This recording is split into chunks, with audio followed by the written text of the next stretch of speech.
Hanya beberapa hari setelah militer Ukraina kehilangan F-16 Fighting Falcon, sepertiga dari pesawat tempur buatan AS hingga saat ini, anggota NATO Denmark mengumumkan bahwa mereka akan memberikan paket bantuan tambahan ke Kiev. Paket militer ke-26 ini akan menyediakan peralatan pemeliharaan untuk pesawat tempur multirole dan, mungkin yang lebih penting lagi, bantuan pelatihan tambahan. Menteri Pertahanan Troels Lund Poulsen dalam sebuah pernyataan kepada media bahwa, kebutuhan Ukraina akan bantuan dan dukungan belum berkurang. Saya senang dan bangga bahwa kami dapat kembali mengalokasikan dana untuk donasi yang akan membuat perbedaan di medan perang dalam jangka pendek dan jangka panjang. Denmark telah menjadi pendukung setia Ukraina sejak awal perang. Kami akan terus seperti itu di tahun-tahun mendatang. Tahun lalu, Ukraina mulai mengalihkan pelatihan F-16 ke pilot-pilot yang lebih muda dan kurang berpengalaman untuk mempercepat peralihan ke jet tempur buatan Amerika tersebut. Namun, para ahli penerbangan memperingatkan pada bulan Januari bahwa pelatihan ini tidak dapat dilakukan secara terburu-buru dan bahkan pilot yang berpengalaman pun dapat menghadapi kurva pembelajaran yang curam. Pesawat-pesawat F-16 tambahan dari anggota NATO, Denmark, Belgia, dan Belanda akan tiba di Ukraina tahun ini. Awal bulan ini, juga dilaporkan bahwa Angkatan Udara AS memberikan F-16 yang sudah pensiun dan tidak bisa terbang dari Boneyard yang terkenal di Pangkalan Angkatan Udara Davis Monthan, AFB, Arizona, ke Kiev dengan komponen tambahan untuk menjaga armada Fighting Falcon-nya tetap terbang. Pada Jumat dini hari, sebuah pesawat tempur F-16 Ukraina hilang, sementara pilotnya berhasil melontarkan diri. Hal ini terjadi ketika Angkatan Udara Ukraina sedang berusaha menghalau serangan rudal dan pesawat tak berawak Rusia.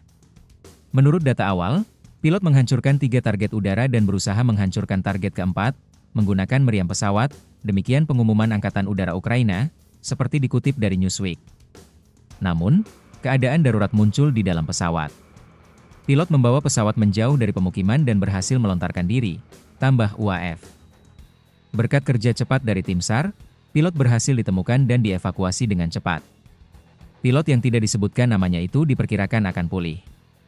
Sayangnya, hal itu tidak terjadi pada 2 F-16 sebelumnya yang hilang, karena kedua penerbang Ukraina tewas. Termasuk Pavlo Ivanov yang berusia 26 tahun, yang kehilangan nyawanya saat F-16 Viper miliknya ditembak jatuh pada bulan April. Sementara Oleksiy Monfils tewas saat menanggapi serangan rudal Rusia di Ukraina pada bulan Agustus. Kurangnya pengalaman dengan F-16 mungkin telah mempengaruhi kecelakaan musim panas lalu. Meskipun Mes adalah seorang pilot yang berpengalaman, ia awalnya dilatih dengan pesawat tempur era Soviet. Transisi dari pesawat tempur Soviet ke F-16 telah menghadirkan tantangan, dan para penerbang Ukraina harus belajar bahasa Inggris sebelum mereka dapat dilatih tentang sistem pesawat. Namun, seperti yang dijelaskan oleh Stavros Atlamazoglo untuk The National Interest, upaya ekstra tersebut telah membuahkan hasil.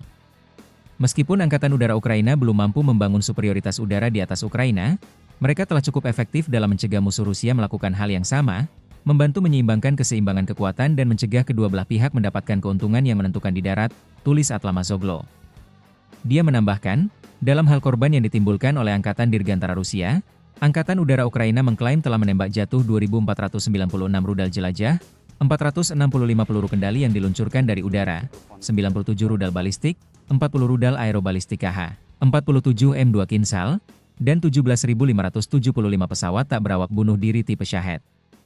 Selain itu, Ukraina telah menembak jatuh sejumlah pesawat tempur dan pesawat pendukung Rusia. Komponen Fighting Falcon tambahan dari Angkatan Udara AS dan dukungan dari Denmark akan semakin membantu Kiev dalam apa yang dengan cepat menjadi saat-saat terbaik bagi UAF.